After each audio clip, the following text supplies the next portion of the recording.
you for joining us today, McNabb. And we're going to talk about this lovely lady here. What inspired her? This could take some time. We've been on a bit of a journey, this lady and I. We've been talking about the Woodlands Plus project, is what we call it, is how to add value to local woodlands. So there's lots of tree planting going on in Dumfries and Galloway. How can we add value, whether it's sort of a public access value, economic value, or ecological value? So we've been working on a number of different sites across Galloway, saying if it's happening in the region, how can we add value to it? And as part of that, with the Waterside Hill project, there was a planting scheme a couple of years ago, and we've put signage up at both ends of the Southern Upland Way crosses the site. Yeah. And we've put signage up as you enter and leave the site.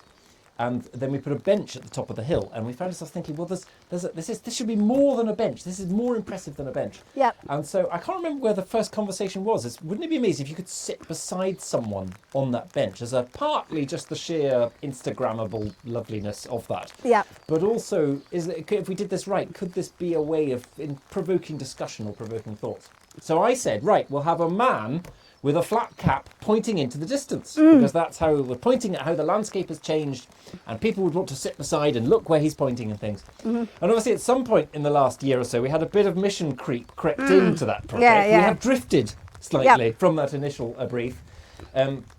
And it's quite exciting. It's great talking to you and Andy about this, because obviously the Waterside Hill's got this amazing story with the score. Yes. And so this is the idea of the possibly inspiration of Tana Janta, and how the connection to witchcraft and someone being chased by witches and scratching the score in the ground to protect himself from witch attack, and then a cock crows and the witches all scatter. Yep.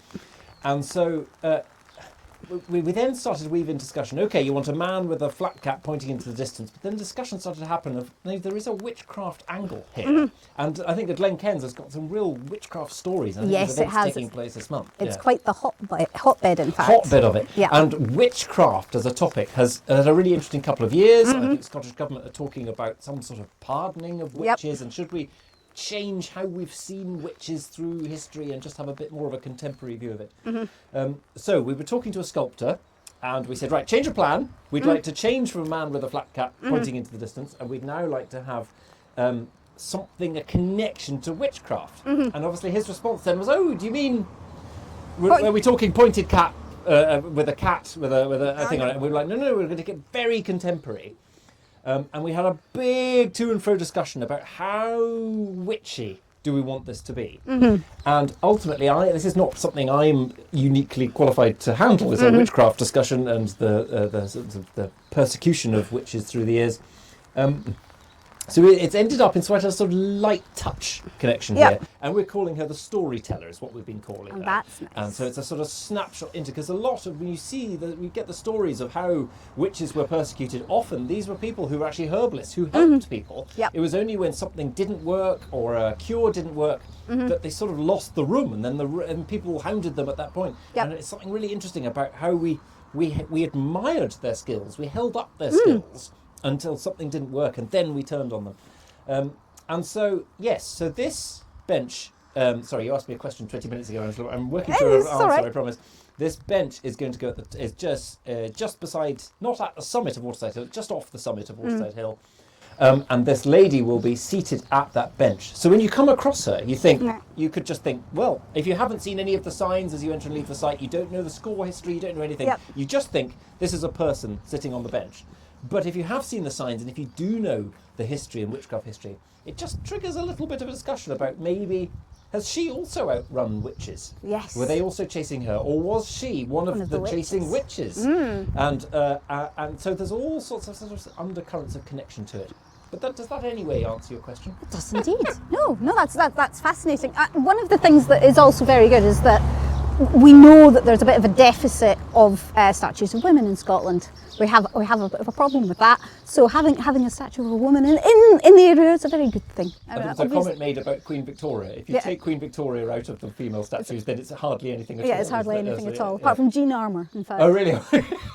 She's one of the few, and there's sort of generic statues of women, but there's really not very many named ones at all. Yeah. Which actually brings me on to a question. She doesn't have a name, does she, apart from the storyteller? No, I mean, it's been so tempting. So it's lovely. This is the first time I'm able to sort of relax and tell you long form what's actually happening here. And in 10 years' time, I might look back at this podcast as probably the only living memory of me talking about her in quite such detail. But she hasn't got a name, and we've had a big discussion about how much do we lead people with this, because there's a balance here about just a thing that people make. There's nothing better than people making their own connection to something like this. Yes. And she does it. Some people think, oh, she doesn't look anything like anyone I know. What's the point of that? Da, da, da. But even that, in a way, is a reaction. Because I initially thought we'd have something written on the table saying this is why we've done this project and Woodlands Plus and what we're trying to do here. But it's become clear that the more you put on, the more you dictate, the less space there is for people to have their own sort of engagement and connection with it.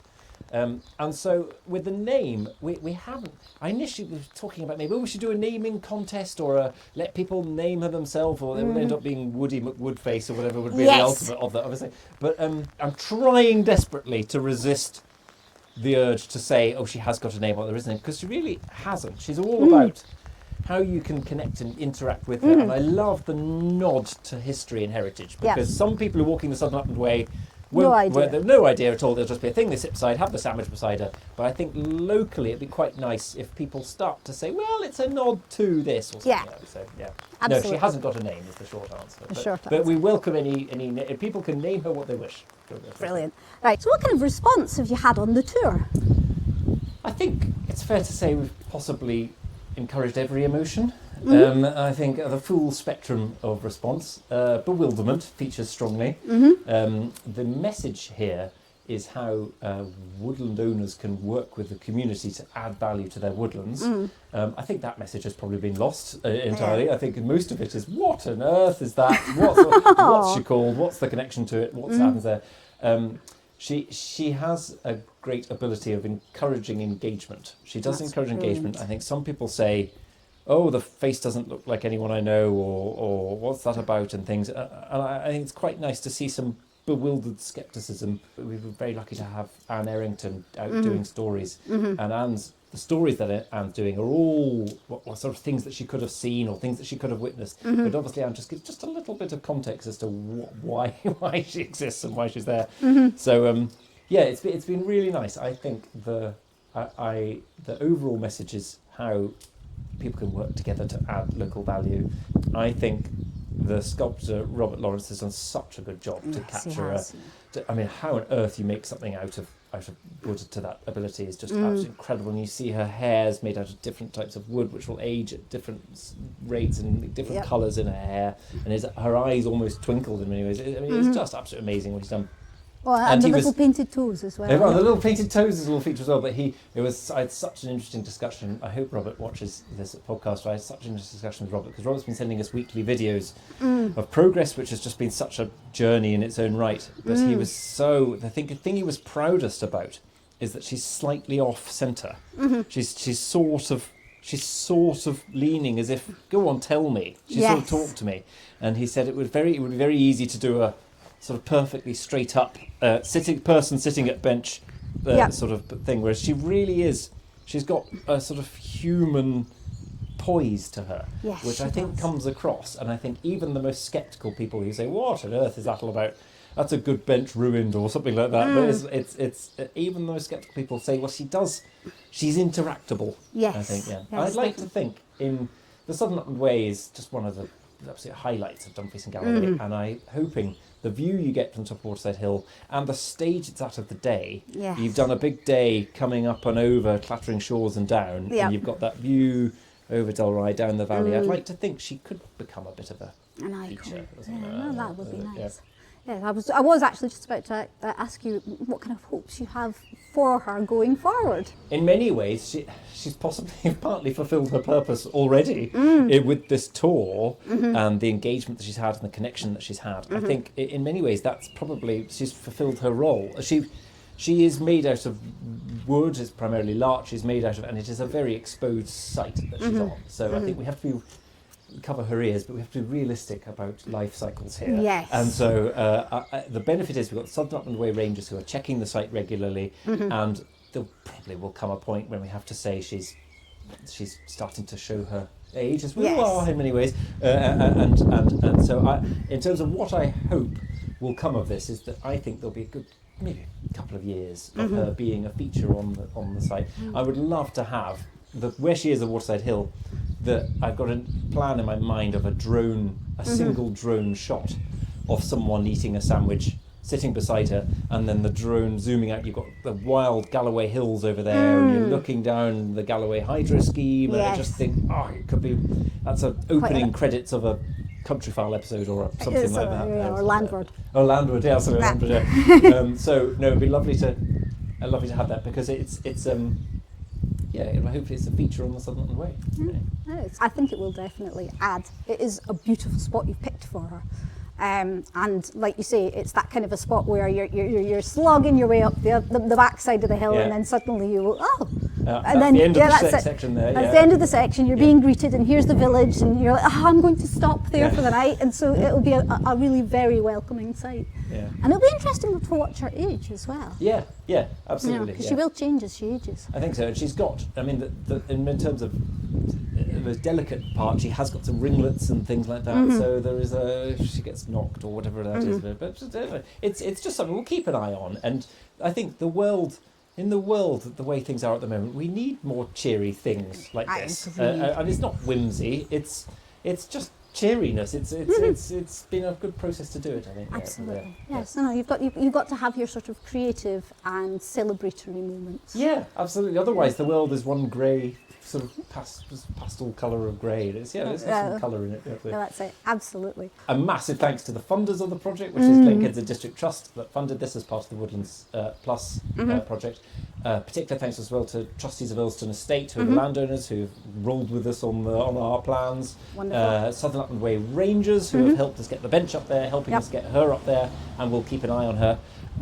And just everyone that's fed in over the last 18 months or so into this, because nothing else, I think we've raised the profile of the score, and the stories connected to I think that's been worth doing. Yeah, absolutely. I was struck with the Galloway Hydro Scheme, 1930s, whenever it was built, and when it was being mapped out, you think of these almost Victorian engineers with tall hats walking around saying, flood that, move those houses, flood that and things. And I think the connection I have with her is before all of that. She lived her entire life in Galloway. She never left Galloway. Not even left Galloway, she never even left the Glenkens, probably. And it speaks of a time that people were much more rooted in a place. I think now everything's so global, and you can buy strawberries in January and nothing matters anymore and stuff. Whereas I think she's much more plugged into seasons and Glenkens, and she might have never been as further than Carsfairn in her entire life. And I think the tour that she's done probably resembles the life travel of some people. Really, is I live in the Glenkens. Why do I ever leave the Glenkens? I mean, it's. I think that's one thing that strikes me, is how we're never really rooted as much nowadays as people used to be. So you talked about the videos that Robert sent you. Is there any plan at all to get them up online so people can see kind of progress? I mean, Robert wouldn't mind me saying this, but we're talking about hours of footage. So we need editing down. And there was it was lovely. There was a big discussion about arm position and elbow, and I mean, it has just been. Robert's been just incredible. It's been an interesting story, because Robert's he's a Biosphere certified business over in Ayrshire, and it's an interesting story about how you can carry a client, which I suppose is probably a client, on a journey of that. Because every week he sent a video. Some weeks he said, I don't need any reply from this, just to let you know this is what I'm doing this week. But yes, I wonder whether we should maybe bundle them together. I mean, Robert, I think, has worked on her every single day for 9 months, which is just that's a real labour. And if you're ever wondering how long it takes to make a wooden figure, it's 9 months, which is just very close to the same length of time it takes to make an actual person. So it's a nice way of remembering that. But every day for 9 months he'd given us some time, and so I'm very Yeah. Most of that. Oh, that's wonderful. We've done this sculpture as part of the Woodlands Plus project. It's all about adding local value to woodlands. And Dumfries and Galloway is a really important place for the UK's timber industry at the moment, and lots of trees being planted. And I'm not saying that a path through a woodland is going to make a GP move to the area or things like that, but it's just about just lifting the quality of life just slightly to say the best thing about Dumfries and Galloway is the great outdoors, and how can we tie in with all these forestry developments some of these access benefits and things. So it's yes, there's a lovely broader aim here about these people want to change how people see Dumfries and Galloway and draw people particular skills that we're trying to recruit and things to the area. Yes. But really, it's as much about just generally raising the quality of life for everyone that lives here, really, is what we're trying to do. Yeah. I think when you have a bit of art and a bit of something to interact with like that, it does make a big difference. Yeah, I mean, it's like with all the murals in Glasgow, for example, just that art just makes the city a pleasanter place. It's so risky art because you see it being done incredibly expensively and wrongly and stuff like that. But it can, when it works, God, it's nothing like it. Yeah, that's it, exactly. Definitely agree. Thank you very much, McNabb. That was really, really, really interesting. And we're quite looking forward to her being installed as well.